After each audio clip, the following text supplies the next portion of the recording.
Bonjour et bienvenue dans le 18h chez vous. Aujourd'hui, on prend la route de la mer. Nous vous emmenons à la découverte de Saint-Brévin-les-Pins. La commune se situe au sud-Loire, en bordure d'océan, juste au pied du pont de Saint-Nazaire. La ville s'étend sur 19 km². Elle compte 13 134 habitants. Ce sont des Brévinois. Et leur maire, c'est Yannick Horry de Divers Droite.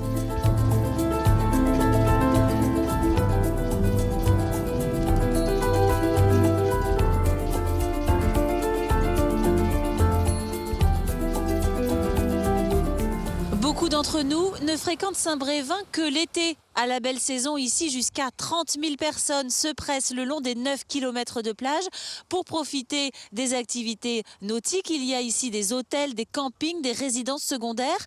Mais Saint-Brévin est animé toute l'année. C'est une ville dynamique, une ville sportive aussi. On va le découvrir avec vous. Jean-Rémy Delrue, bonjour. Bonjour, bienvenue à vous. Merci, c'est vous qui allez nous faire découvrir la commune de Saint-Brévin. Là, on débute, on est au pied du pont, on est côté nord sur la commune.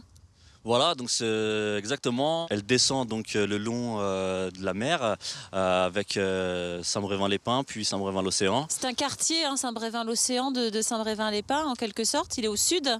Voilà, donc comme son nom l'indique, il est au bord de l'océan, mais la plupart de la vie, on va dire toute l'année, est à Saint-Brévin-les-Pins.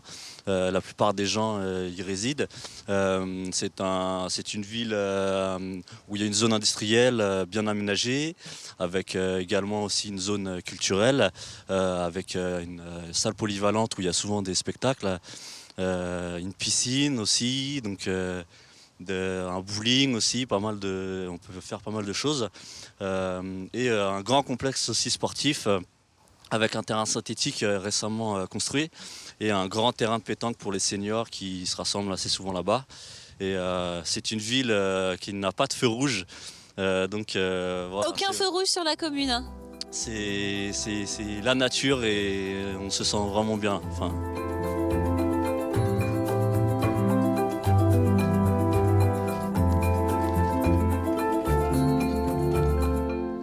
On est là, place du Ralliement, plage du Ralliement juste à côté de nous.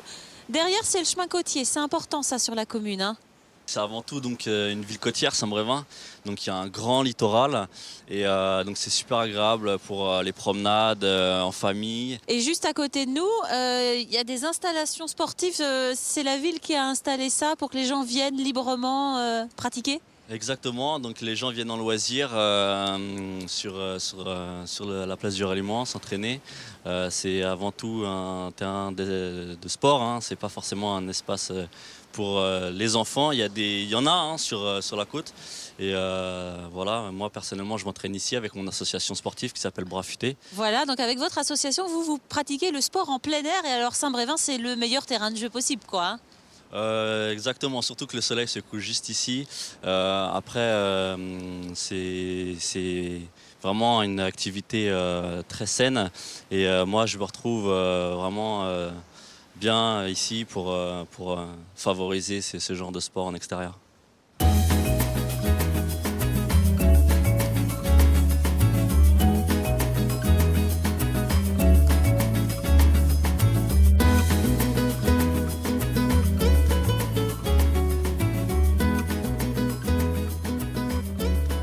On termine notre visite de Saint-Brévin-les-Pins dans le quartier de l'Océan. Là, on est le long de la plage de l'Océan. L'été, ça n'a rien à voir. C'est bondé de monde, le paysage se transforme un petit peu. C'est ça, il y a pas mal de structures qui se mettent en place, des bars, des clubs pour enfants. Et voilà, donc la plage de l'Océan qui est en fait assez préservée au naturel, c'est ce qui fait le charme, on va dire. Avec toutes ces dunes, c'est ça aussi, Saint-Brévin-l'Océan, c'est tout le côté dunes, longue plage. Voilà, c'est vraiment très agréable. Et puis on a de l'autre côté le casino, parce que Saint-Brévin, comme toute belle station balnéaire, a son casino, il y a du monde qui vient là. Voilà, on peut jouer la nuit comme le jour et derrière, après, quelques petits bars aussi sympas. Et il y a donc une belle vue aussi au niveau du restaurant. Alors il y a le casino, mais il y a aussi des grands événements si on a envie de s'amuser pendant l'été qui sont organisés à Saint-Brévin. Qu'est-ce qu'il y a par exemple? Il peut y avoir en fait le cirque qui vient, il peut y avoir le loto, des concerts tout simplement. Un grand festival pyrotechnique aussi, feu d'artifice là à Saint-Brévin? Voilà, qui rassemble, c'est clair, pas mal de personnes autour d'une compétition de feux d'artifice. Et ça se passe au niveau du Pointeau, juste derrière nous. Et puis tout au long de l'année, ici, on pratique pas mal de sports nautiques sur cette plage. Ouais, c'est ça exactement. Dès qu'il y a du vent, un peu de soleil, on peut pratiquer des sports comme la planche à voile, le kitesurf, etc. Un petit peu de surf ici aussi? Un petit peu quand il y a des vagues du côté océan là-bas. Et voilà, quand il y a la grande plage à marée basse, on peut faire aussi du speedsail, du char à voile. Donc, très bien. Bon, merci beaucoup de nous avoir présenté votre commune. De rien.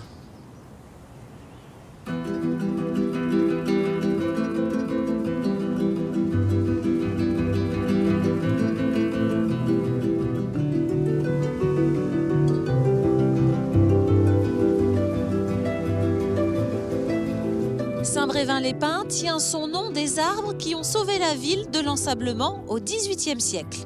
Quelques années plus tard, sur le quartier de Mendin, au pied du pont de Saint-Nazaire, un lazaret va être construit. Alors qu'est-ce que c'est? Vous allez comprendre.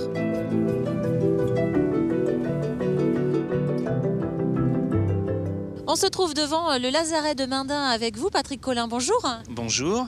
Expliquez-nous, qu'est-ce que c'est qu'un lazaret? Qu'est-ce qu'on a derrière vous là? Alors un lazaret, c'est un bâtiment, un site clos qui a été prévu en 1862 sous Napoléon III. Suite donc aux guerres qui ont existé au Mexique, et c'est le retour de ces soldats qui ont été mis en vase clos, si je puis m'exprimer ainsi, de façon à cloisonner les épidémies. Voilà. C'est-à-dire qu'ici, c'est un site où les malades, où les marins venaient, on vérifiait qu'ils n'étaient pas malades, sinon ils restaient là, quoi. Là, ils restaient là, ils étaient mis en quarantaine de façon à ce qu'il n'y ait pas des épidémies qui se propagent sur la population nantaise ou autre.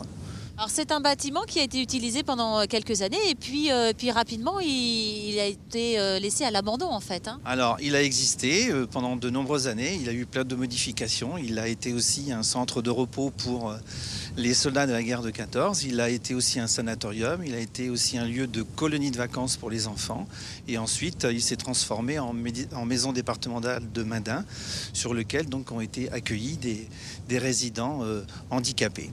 Alors c'est-à-dire que sur ce site aujourd'hui il y a un grand établissement qui accueille des personnes handicapées, on en voit qui passent derrière vous. Mendin aujourd'hui c'est plusieurs centaines de personnes accueillies ici. C'est à peu près 1000 résidents sur le site et hors site puisque donc ça couvre une population jusqu'à Bouvron, Savenay, Saint-Père et il y a 4 établissements sur ce site, un EHPAD, une maison de retraite, un foyer de vie qui a des résidents disons qui puissent se déplacer en bus, etc., qui peuvent se mêler à la population. Et 2 établissements, EPMS et IME. IME pour l'enfance et EPMS pour des adultes un peu plus lourds au niveau du handicap. Et aujourd'hui, il reste ce bâtiment qui vieillit. Vous avez envie de le sauver, Voilà, c'est-à-dire que ça fait partie du patrimoine quand même de Saint-Brévin-les-Pins, de la Loire-Atlantique. Des lazarets dans le monde, il en reste peu, je crois qu'il doit en rester, alors de mémoire, c'est entre 16 ou 21 lazarets dans le monde. Donc, ce qui serait intéressant, c'est qu'on puisse sauver cette porte historique dans un premier temps. Ensuite, créer une association qui nous permettrait de rénover les 2 ailes de façon à pouvoir présenter des documents sur justement l'histoire du lazaret et en même temps proposer des sculptures ou des travaux que réalisent les résidents handicapés dans le cadre de leurs ateliers. Alors, il vous faut de l'argent, qu'est-ce que vous allez mettre en place? Il nous faut de l'argent, nous faisons appel au mécénat, donc nous travaillons avec la Fondation du patrimoine.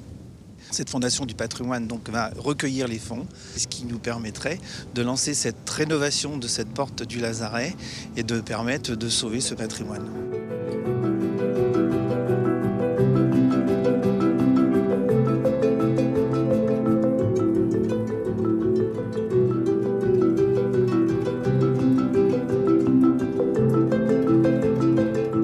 Saint-Brévin a connu une croissance rapide ces 10 dernières années. Il a donc fallu créer de nouveaux équipements, complexes aquatiques, maisons des associations, médiathèques, salles de spectacle, autant d'équipements qu'apprécient les habitants. Écoutez-les. J'avais peur que ce soit assez vieux, que ce soit pas trop, que ça bouge pas trop. Et en fait, l'été, ça bouge bien. Il y a beaucoup de marchés de nuit, il y a beaucoup de choses. Et c'est vrai que nous, en plus, on est juste à côté, donc on se plaît très bien. On fait tout à pied, donc c'est vraiment agréable. C'est vraiment une ville agréable. Donc on ne regrette rien du tout. Hein, Crapouille ?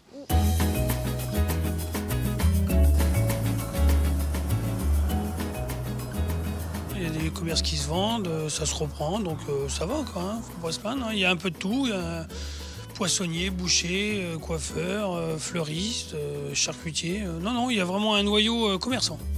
C'est animé toute l'année, mais light, c'est bien.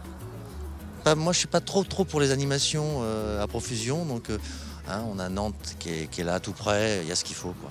Vous avez des équipements sportifs, beaucoup d'associations, un tissu associatif très dynamique. Cette plage, elle est fantastique pour le char à voile et le speedsail parce que c'est une plage qui est toute plane et le vent rentre facilement ici.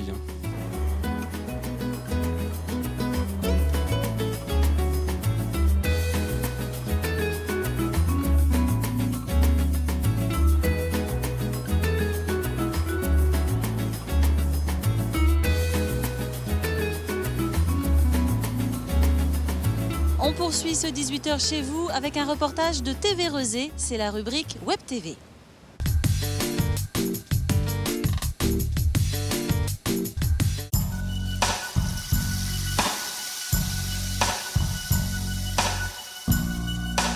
Bonjour Lydie, de nouveau sur le salon de la déco. Ouais, salon 2016, voilà, je reconduis une nouvelle année avec donc toujours mon travail de peintre en décor trompe-l'œil. Je fais toujours de la peinture décorative sur des murs, sur des portes. Et cette année, grande nouveauté, les mannequins, le corps, et donc dans tous ces états avec de la couleur et puis du rebondissement parce que voilà, il y a de l'étonnement dans mon travail, mais en même temps c'est que du bonheur. Ça veut dire qu'on peut aller sur d'autres sentiers et ouvrir d'autres cheminements dans la peinture, aussi bien sur du mobilier que sur des bustes, que sur des murs. Parce qu'au départ, si vous voulez, le buste, c'est quelque chose, ça parle du corps humain, et donc forcément, il y avait matière à parler sur le corps humain. Donc je suis partie sur la femme enceinte pour parler de ce mouvement du ventre où en fait, on sort des choses de l'intérieur et on a souvent des choses à dire ou des choses à donner. Donc là, je donne tout ce que j'ai à l'intérieur. Donc il y en a un qui s'appelle un grand cri d'amour. On le prend comme on le prend, mais je pense que voilà, je peux donner beaucoup à travers un corps humain, à travers un support autre, mais voilà, c'était le message à passer. Sinon, vous continuez toujours les trompe-l'œil ? Les trompe-l'œil, ça reste mon métier premier. Donc le trompe-l'œil, c'est forcément de la matière avec du décor. On peut aller sur du bucolique, on peut aller sur des choses, des effets de matière, le marbre, le bois. Voilà, ça reste mon métier premier, quoi. Voilà.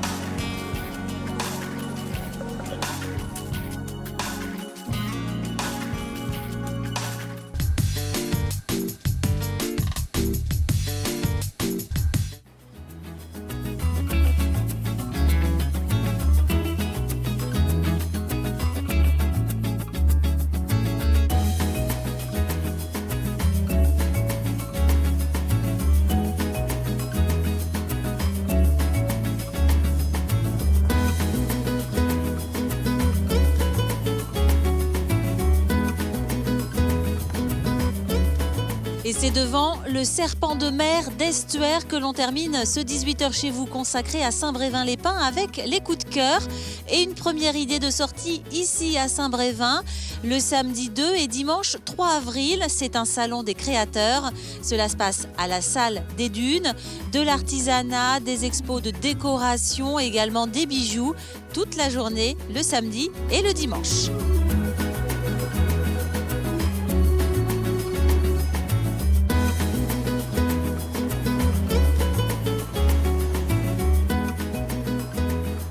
Et on revient à Saint-Brévin le dimanche 3 avril pour prendre soin de la nature. C'est une grande collecte de déchets pour nettoyer la plage.